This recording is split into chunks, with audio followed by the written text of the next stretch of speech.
So Reg A Plus has gradually, in the early years, gradually built and become now a significant factor with a lot of innovative things happening around it because it's facilitating offerings that you couldn't do before, which I'm going to get into with the series offerings discussion.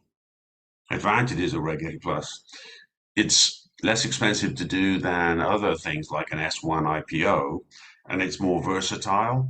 There's a lot of new things that you can do that weren't possible before. It costs a lot less than a full bore S1 IPO costs.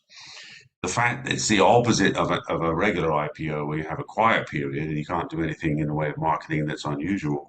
It's the opposite. You are required to market your company to raise money successfully, via the expected means, especially social media advertising.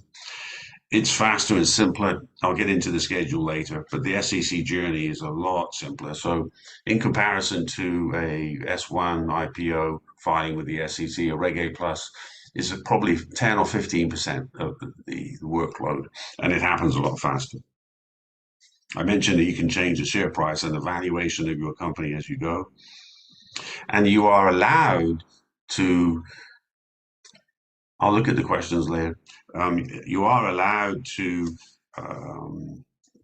set a low minimum or a zero minimum raise. So you can draw down investment money from escrow and issue the shares to the investors on an ongoing basis. And if you set up the Reg A Plus properly, you're allowed to use the proceeds of the raise to continue to promote the raise. So that makes it much more efficient. Having a high minimum only makes sense if you're buying an asset, and that's the purpose of the raise. If you're buying a building for $12 million, then you probably need an escrow at $12 million, and it's going to be expensive because you have to shell out all the money to reach that 12 million before you bring in $1.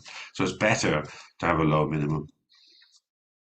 It's one of the lovely things about online raising is that a lot of the investors become brand ambassadors. They become fans of your company. If they already are fans, then that's so much better again, right? Because they have a high propensity to invest.